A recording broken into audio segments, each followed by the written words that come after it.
pretext, context to my question. Jesse, will 49ers trade Debo Samuel? I guess this one we're going to go. I would not approve of that message, Grant. If that was me that was putting out the title, I would have talked about that out. Listen, obviously, as we get closer to this thing, it seems less and less likely. But I will say this.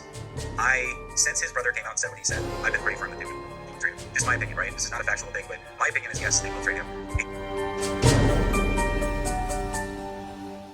Do you think they need another quarterback to back up Trey Lance, or is a Lance, Sudfeld, Purdy quarterback room good enough?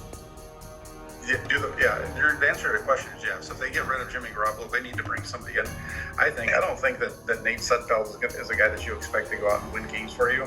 I don't think Brock Purdy is either. I think this section of the offseason, or just in general, great. Great. I'm a natural wide receiver guy regardless. But again, when I was talking about the draft pick, after it happened, Danny Gray profiles as the one receiver that the 49ers haven't had since Marquise Goodwin in terms of being able to take the top of a defense. And that's why I love your comp when you talked about seeing him, because that's the first time the 49ers have had somebody like that. They've had guys that were fast-ish, not fast in that way that can actually blow the top of a defense. So Danny Gray used situationally, I believe, one, gives them the deep threat that they haven't had for a long time, but two, signifies a little bit of the change towards Trey Lance, because yes, Danny Gray can catch passes, yards after the catch, and Jimmy Garoppolo can hit him on a slant and he'll take it, but that for me signifies, yes, we are turning this over to Trey Lance, we are going to see a shift in personnel and things that will play to Trey Lance's strengths. So that's what has me excited for him and this next step and to see what's going on with Trey when he starts this year. I think I should draft Grant Cohn in the second round. But that doesn't mean that he's going to be an impact player. That doesn't mean that. He'll have a better chance than Talanoa.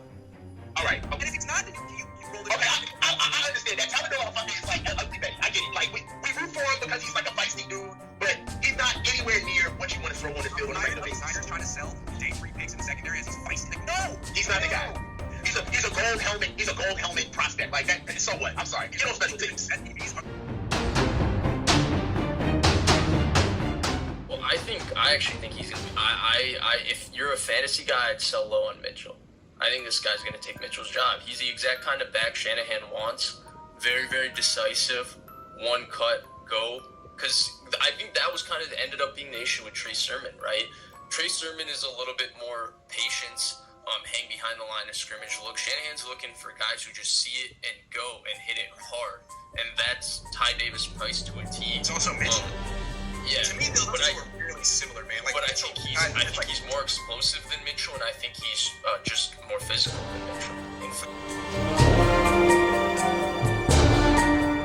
The thing with Javon Kinlaw is that I actually think that you haven't been overly rude to Javon Kinlaw in any way. Good player, good athlete. Yeah, at least from what I've heard or been on. And I can see why he was a first round. Right. Look at that guy and be like, yeah, he's a first round athlete. I can see that.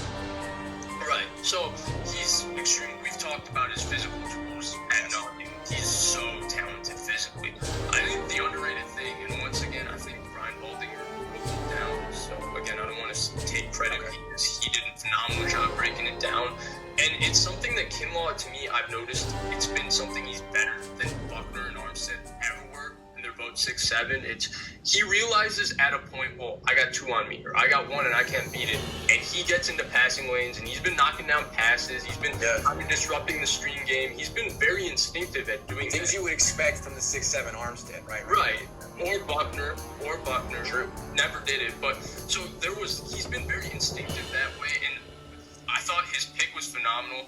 His return was nice, actually. He really can move for a That's guy. what I was going to say. Like, can we get him a spot on offense?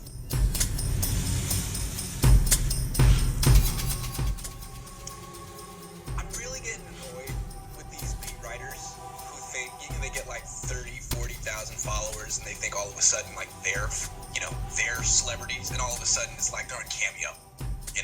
They're selling merch. They're doing like really weird gimmicks on their stream. I can't stand that, because I would never do something like that. I'm committed to facts over feelings.